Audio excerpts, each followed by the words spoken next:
उत्तर प्रदेश में rule of law को ठेंगा दिखाने वाले जहन्नुम की यात्रा पर निकल जाते हैं और फिर वहां से लौटकर नहीं आ पाते। योगी का हार्ड पावर विजन अब यूपी के अपराधियों के लिए मुसीबत बनता जा रहा है। तो इसी विजन के जरिए योगी आदित्यनाथ देश के दुश्मनों के विरुद्ध भी रणनीति तैयार कर रहे हैं। यूपी में अपराध के खिलाफ आपने योगी फोर्स की बुलेट चलते हुए देखी होगी, तो देश के दुश्मनों के लिए योगी आदित्यनाथ ब्रह्मोस की सबसे एडवांस मिसाइल तैयार करवा रहे हैं। मकसद एक ही है, चाहे वो यूपी के दुश्मन हो या फिर देश के दुश्मन हो, जो कायदे में नहीं रहेगा वो इस दुनिया में नहीं रहेगा।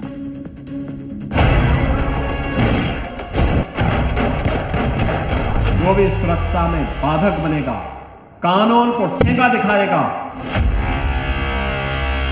आने वाली 7 पीढ़ियां तय करेंगे, याद करेंगे कि कानून को तोड़ने का अर्थ क्या होता है।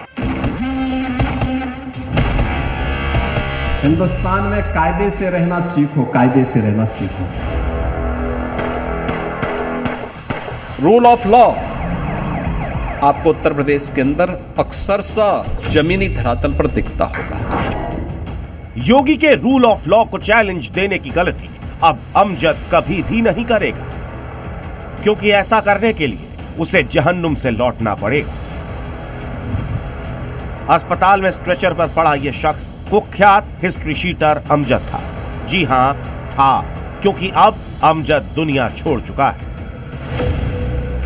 अमजद ने अपना अंजाम उसी वक्त चुन लिया था जब उसने एसपी पर हमला किया था, उनकी गाड़ी पर फायरिंग की थी। एसपी ग्रामीण ने बुलेट प्रूफ जैकेट पहन रखी थी। अमजद की गोली उनके जैकेट तक पहुंच गई थी। उसने पुलिस वालों पर कार्बाइन से कई राउंड फायर किया था। ये गोली के निशान बता रहे हैं कि अमजद का तो साहस कितना बड़ा था। इसी कार्बाइन और उसके पास पड़ी इसी पिस्टल से उसने योगी फोर्स को निशाना बनाया था। लेकिन किसी ने एक बात सही ही कही है कि गोली मारने वाला एक दिन गोली ही खाता है। वही हुआ अमजद के साथ। जो भी सुरक्षा में बाधक बनेगा, कानून को ठेंगा दिखाएगा, तो कानून उसको अपनी गिरफ्त में लेकर के ऐसी मजा चखाएगा कि उसकी आने वाली 7 पीढ़ियां तय करेंगी, याद करेंगे कि कानून को तोड़ने का अर्थ क्या होता है। अपने जुर्म की दास्तान बताने के लिए अमजद अब इस दुनिया में नहीं है, लेकिन उसने क्या किया यह आपको भी जानना चाहिए। यूपी के मुजफ्फरनगर में मारा गया अमजद 50,000 का इनामी बदमाश था, जिस पर लूट और हत्या डकैती के करीब 40 केस दर्ज थे।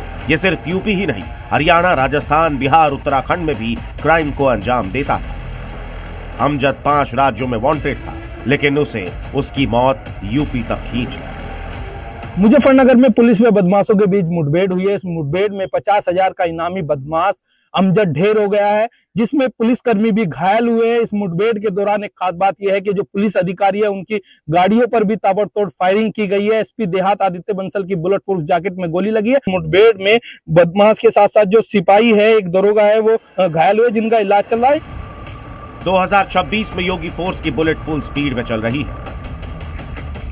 2026 में अब तक कुल 4 अपराधी जहन्नुम पहुंचाए जा चुके हैं, जबकि 125 से ज्यादा अपराधी लंगड़ा किए जा चुके हैं। सातिर बदमाश से स्त्री भारी मात्रा में असलहे भी बरामद किए गए हैं, कारतूस बरामद किए गए हैं। साथ ही साथ 50,000 का इनाम इसके ऊपर था और काफी शातिर बदमाश था। 40 मुकदमे के खिलाफ दर्ज से अमजद नाम के बदमाश के रूप में इसकी पहचान हुई और इंजर्ड होने के बाद जब इसका इलाज चल रहा था, इलाज के दौरान इसकी मृत्यु हो गई है। योगी आदित्यनाथ का रूल ऑफ लॉ एक ही, कायदे में रहोगे तो फायदे में रहोगे। उनकी ये नीति यूपी के दुश्मनों के साथ साथ देश के दुश्मनों के लिए भी लागू होती है। देश के दुश्मनों को योगी ने आज अपने ट्विटर हैंडल के जरिए एक मैसेज दिया है। योगी आदित्यनाथ ने सोशल मीडिया प्लेटफॉर्म एक्स के प्रोफाइल फोटो में ब्रह्मोस के साथ तस्वीर शेयर की है। इस तस्वीर का रणनीतिक संदेश है, ब्रह्मोस संग हार्ड पावर विजन। दरअसल लखनऊ में ब्रह्मोस मिसाइल का निर्माण हो रहा है। लखनऊ में जो ब्रह्मोस मिसाइलें तैयार हो रही हैं, वो मोस्ट एडवांस ब्रह्मोस मिसाइलें हैं। लखनऊ से निकलने वाली मिसाइलों की रेंज 290 से लेकर 600 किलोमीटर तक है। यहां हर साल 80 से 100 ब्रह्मोस मिसाइलों का उत्पादन किया जाएगा। ब्रह्मोस मिसाइल, जिसके नाम से आज दुश्मन भी कांप रहा है। अभी ऑपरेशन सिंदूर में ब्रह्मोस मिसाइल की मार ने पाकिस्तान की कमर ही तोड़ के रख दी थी। ये लखनऊ में बन रही है। ये डिफेंस मैन्युफैक्चरिंग कॉरिडोर का एक प्रोडक्ट है। देश की सुरक्षा को मजबूत करने और सैन्य क्षमता को और मजबूत करने के मकसद से यूपी में 2 डिफेंस कॉरिडोर भी हैं, जहां हथियारों के निर्माण हो रहे हैं। योगी का हार्ड पावर विजन बिल्कुल क्लियर है। अगर क्राइम करोगे तो बुलेट चलेगी, और सीमा पार से दुस्साहस की कोशिश की तो यूपी में बन रही ब्रह्मोस मिसाइलें दागी जाएंगी। ब्यूरो रिपोर्ट, जी मीडिया। यूपी में त्योहारों से ठीक पहले सीएम योगी ने हाई लेवल मीटिंग की, जिसमें तमाम प्रशासनिक अधिकारियों के साथ साथ पुलिस अफसर भी शामिल हुए। जानते हैं, इस मीटिंग में सीएम योगी ने आने वाले त्योहारों को लेकर सख्त निर्देश दिए। वो ये कि जिसने भी त्योहारों में अराजकता फैलाई, रंग में भंग डालने की कोशिश की, तो फिर उस अराजक तत्व का अंजाम सीएम योगी खुद तय करेंगे। आखिर कैसे, इस रिपोर्ट से समझिए।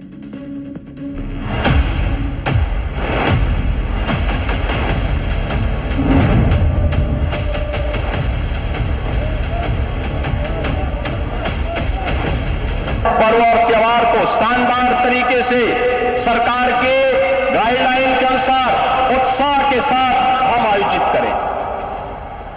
उत्साह के साथ, उमंग के साथ, जोश होना चाहिए, लेकिन जोश में होश भी होना चाहिए।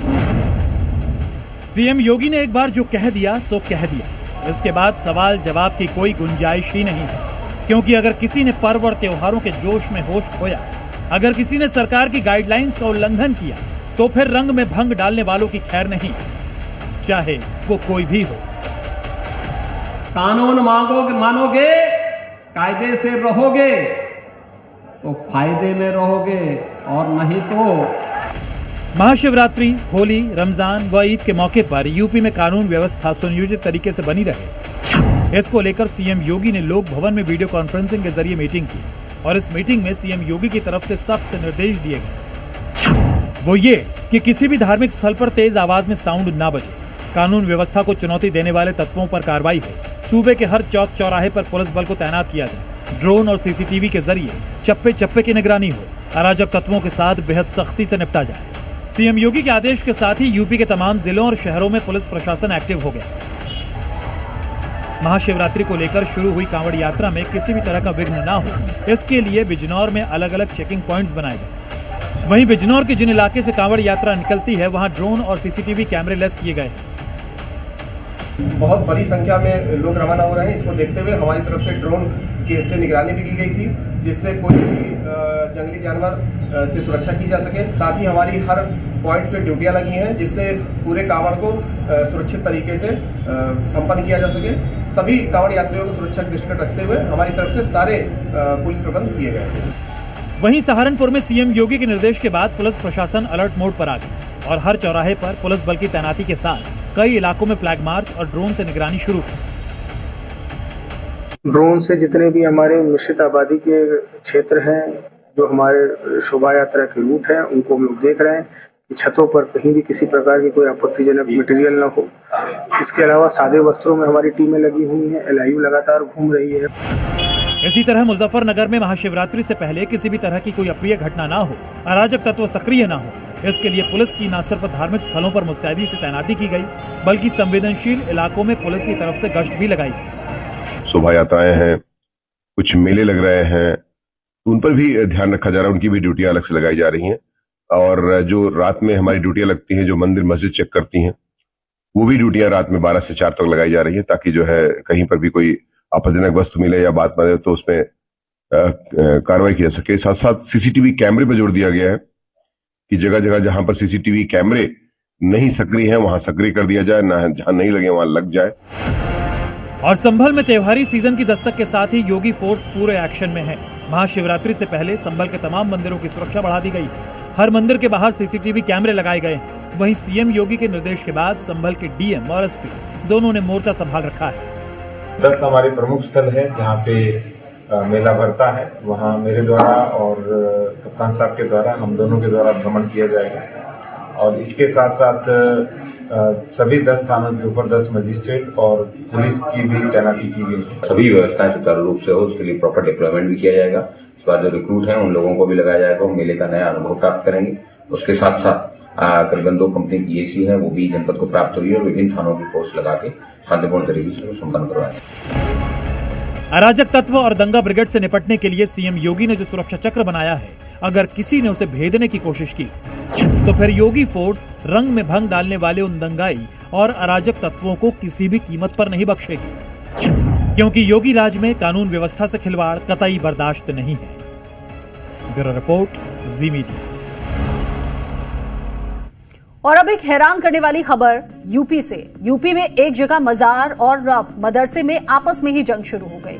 लड़ाई इतनी बढ़ी कि अब उसमें बैंड संगठन पीएफआई के भी शामिल होने के आरोप लग रहे हैं। कहां हो गया यूपी में मजार वर्सेस मदरसा और क्यों इसकी जांच हो रही है, इस रिपोर्ट से समझिए।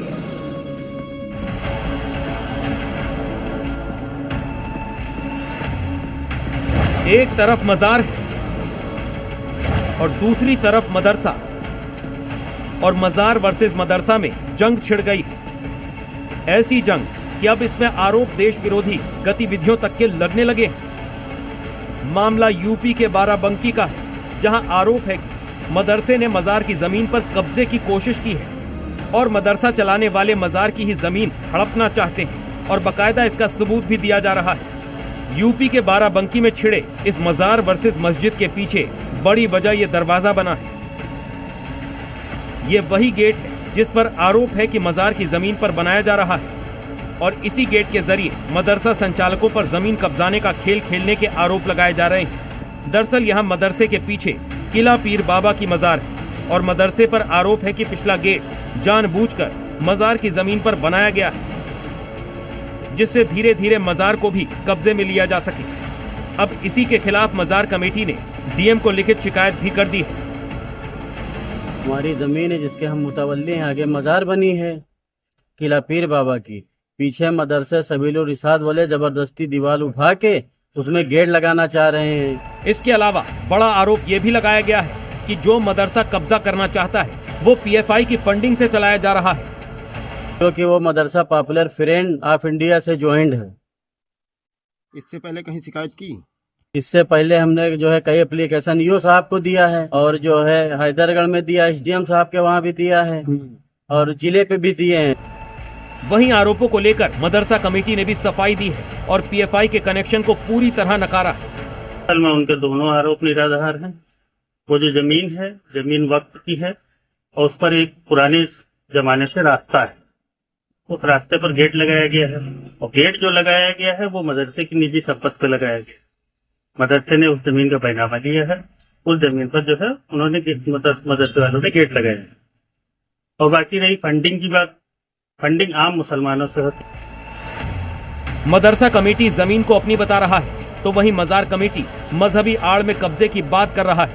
लेकिन कब्जे वाले खेल से बड़ा मामला पीएफआई फंडिंग का है, जिसकी अब जांच शुरू कर दी गई है और अगर इसमें सच्चाई निकली तो ये मामला कब्जे से कई गुना बड़ा हो सकता है। ब्यूरो रिपोर्ट, जी मीडिया। एक तरफ भाईजान मदरसा और मजार के लिए आपस में भिड़ रहे हैं तो वहीं अवैध मदरसे पर बुलडोजर एक्शन जारी है। एक बार फिर से संभल में सरकारी जमीन को कब्जाधारियों से मुक्त करवाया गया। प्रशासन ने सरकारी जमीन पर बने हुए अवैध मदरसे और कुछ घरों पर कार्रवाई की। ये पूरा मामला क्या है, रिपोर्ट देखिए और समझिए।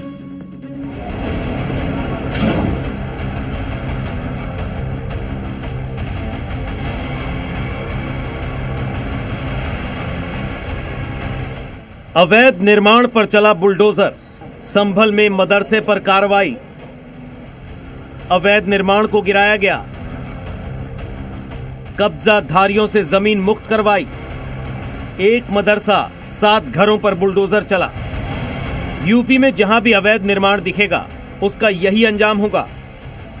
सरकारी भूमि पर अवैध तरीके से बनाया गया निर्माण टूटेगा, ये योगी का लाउड एंड क्लियर मैसेज है। और अगर किसी ने अराजकता करने का दुस्साहस किया तो उसकी छाती पर बुलडोजर चलाना भी जानती है। ये तस्वीरें उत्तर प्रदेश के संभल की हैं, जहां बुलडोजर ने अवैध मदरसे के कोने कोने पर प्रहार किया और अवैध निर्माण को गिरा दिया। संभल में एक बार फिर कब्जाधारियों से सरकारी जमीन को मुक्त करवाया गया। आज प्रशासन ने सरकारी जमीन पर बने एक मदरसे और 7 घरों पर बुलडोजर चलाया। ये कार्रवाई तहसील कोर्ट की तरफ से जारी नोटिस की समय सीमा खत्म होने के बाद की गई।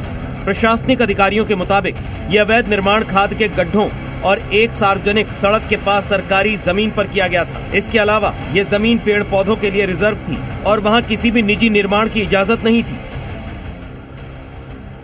अभी देखिए, अभी फिलहाल के लिए सरसट की कार्रवाई और इसमें फाइनल यहीं पे हुआ था। इस बार 7 से 8 अन्य मकान भी हैं जो उसी घाटा संख्या में हैं। उसके बाद उस पर जो जब भी होगा आगे की कार्रवाई तब किया जाएगा। पहली बार जो आदेश हुआ था वो 2024 जून में हुआ था। उसके बाद लगभग डेढ़ साल के बाद इनको पूरी नोटिस दी गई, दोबारा सुनवाई हुई, उसके बाद ये एक्शन लिया गया।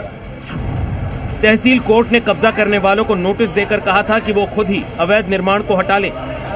प्रशासन की तरफ से उन्हें समय भी दिया गया था, लेकिन जब समय सीमा खत्म हो गई और कोई कार्रवाई नहीं हुई तब प्रशासन को बुलडोजर बुलाना पड़ा। अवैध मदरसा और 7 घर पूरी तरह से नियमों को तोड़कर बनाए गए थे।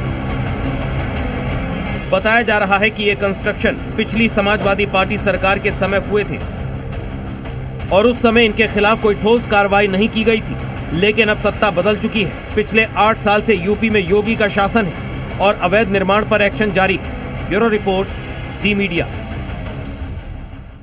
खबर अब कानपुर से, जहां पर लैम्बोर्गिनी से 6 लोगों को कुचलने वाला आरोपी शिवम पुलिस के शिकंजे में तो आया, लेकिन गिरफ्तारी के कुछ ही घंटों बाद उसे 20,000 के निजी मुचलके पर जमानत मिल गई। क्योंकि 4 दिन में केस कैसे कमजोर हो गया, ये सवाल है। आरोपी के वकील का दावा है कि पुलिस कोर्ट में रिमांड की वजह ही नहीं बता पाई।